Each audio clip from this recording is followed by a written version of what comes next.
Hey guys, welcome back to another FX tutorial. Today we will be recreating one of my past photographs. It's all around me. Today we will be using the model Talya. And yep, let's go ahead and get this started. In my original photo, I had to position the model in front of a telephone pole so I wouldn't be seen through her legs. Since she had a small frame, I really had to squeeze my body together when I had my arms sticking out so my shoulders or legs wouldn't be seen on camera. But the case is different here. Talya was wearing a dress that covered what was behind her legs and she had a bigger frame, so the struggle wasn't as bad this time around. So let's get started.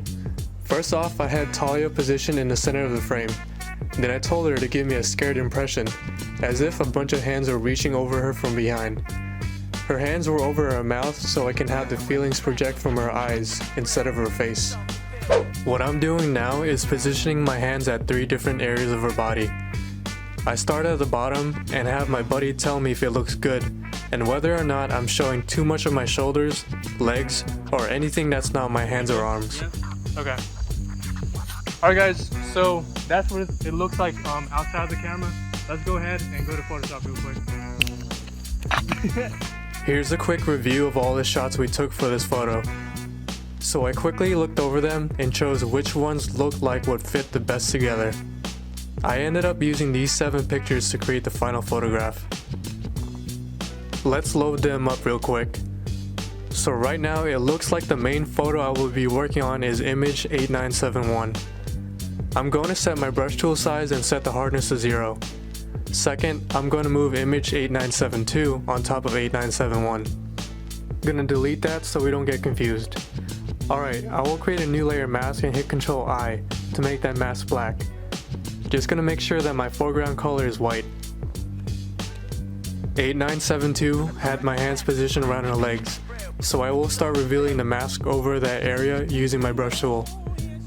I'm only going to brush over the main area that I need to reveal, so I don't have to change a lot within the main photo. So right now there's a huge difference in the composition between the 2 photos. I'm going to use the move tool and adjust the mask and hopefully it can line up correctly. There was obvious movement between this shot and the second one, so it's not perfect. It's still fixable though. Gonna switch the foreground color to black so I can erase some parts of the new layer mask.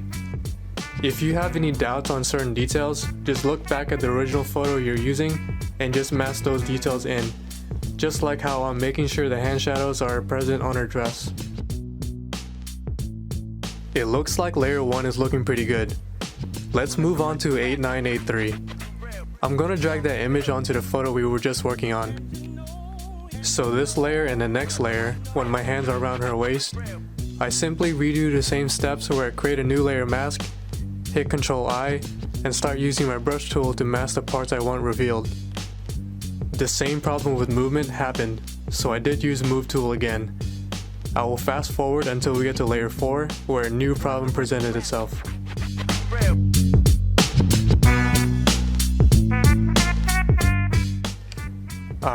Layer 4.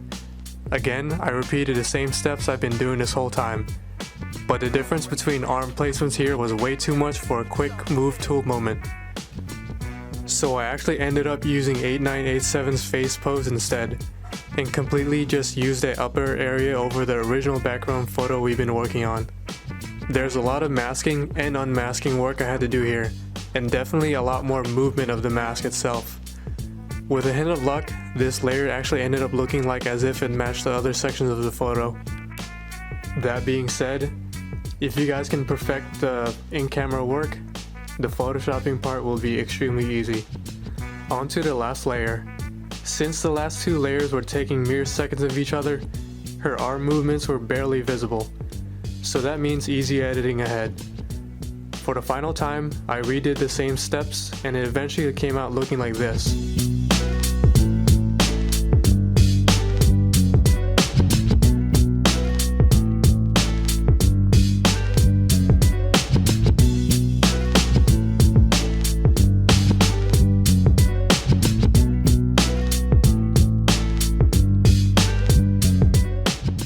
It looks like it all worked out.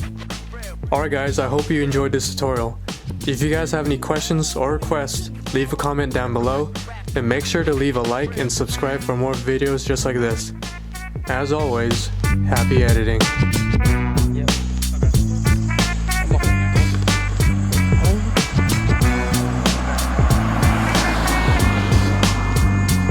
I want to get my